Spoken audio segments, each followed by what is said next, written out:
মা কই আপনার আম্মু কোথায়? নাই। আম্মু কোথায় জিজ্ঞেস করতেই এভাবে ফুপিয়ে কেঁদে ওঠে ছোট্ট এই শিশু। মাজার প্রাঙ্গণে কেউ একজন ফেলে রেখে যায় 7 মাস বয়সী ছোট্ট এই শিশুটিকে। এই যে সুন্দর, দেখো দেখো দেখো। যে বয়সে তার মায়ের কোলে থাকার কথা, সে বয়সেই হাসপাতালের বেডে একা পড়ে আছে অবুঝ এই শিশু। যা যা প্রয়োজন আমরা সেগুলো দেওয়ার চেষ্টা করতেছি, কিন্তু এত ছোট একটা বাচ্চা 7 থেকে 8 মাস বয়স হবে তার। এখন সে তো সারাক্ষণ তাকে মাকে খুঁজতেছে এবং প্রায় সে মা বাবা বলে ডেকে ওঠে। মায়ের বুকের উষ্ণতায় নয়, ছোট্ট এই শিশুর সঙ্গী এখন হাসপাতালের সাদা বিছানা। ব্রাহ্মণবাড়িয়ার খড়রংপুর শাহ সৈয়দ আহমদ গেসু দারাস মাজার প্রাঙ্গণে মাত্র 7 মাস বয়সী এই শিশুটিকে অসহায় অবস্থায় পড়ে থাকতে দেখেন স্থানীয়রা। অভিযোগ উঠেছে তাকে ফেলে চলে যায় তার পাষণ্ড মা। খবর পেয়ে দ্রুত ঘটনাস্থলে ছুটে আসে উপজেলা প্রশাসন ও সমাজসেবা বিভাগ। পরে শিশুটিকে উদ্ধার করে উপজেলা স্বাস্থ্য কমপ্লেক্সে ভর্তি করা হয়। আমরা গত 25 তারিখ রাত্রে একটা খবর পাই যে আখাউড়া মাজারের মধ্যে একটা বাচ্চা পাওয়া গেছে, ছোট একটা বাচ্চা, তার বয়স 8 থেকে 10 মাস বা 1 বছর এরকম। তখন খবর পাইয়া উপজেলা নির্বাহী অফিসার আখাউড়া স্যারের সাথে আমি সহ একসাথে যাই।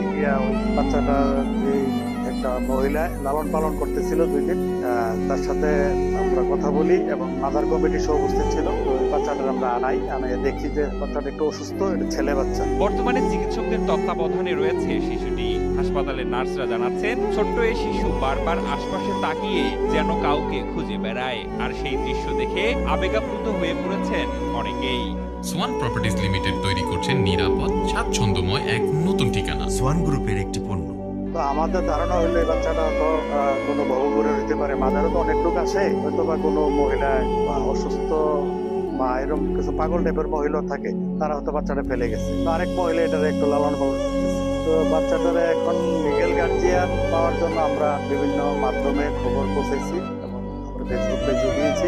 আর পরবর্তী সময়ে ওই দিনেই 10টার মধ্যে রাইতে রিওনো স্যার আমি সহ নিজেরা গিয়া ঢাকার হাসপাতালে বাচ্চাটা ভর্তি করে চিকিৎসাধীন আছে। বাচ্চাটা এখন মোটামুটি বাচ্চাটা সুস্থ আছে। বাচ্চাটা এখন আমাদের হসপিটালে ভর্তি আছে। সে যা যা পাইতেছে আমাদের হসপিটালে যা যা সাপ্লাই আছে সবই দেওয়া হইতেছে।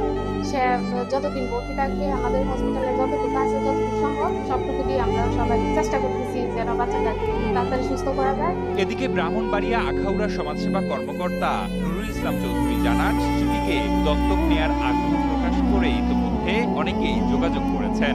আমরা চাইতেছি যে তার লিগেল গার্জিয়ানের মাধ্যমে আমরা এটা হস্তান্তর করতে চাই। যদি কোনো কারণে লিগেল গার্জিয়ান না পাওয়া যায়, কোনো ধনাঢ্য ব্যক্তি যদি তাকে নিতে চায়, কারণ ধনাঢ্য ব্যক্তির হাতে গেলে বাচ্চাটা ভালো থাকবে। আমরা আশা করি যে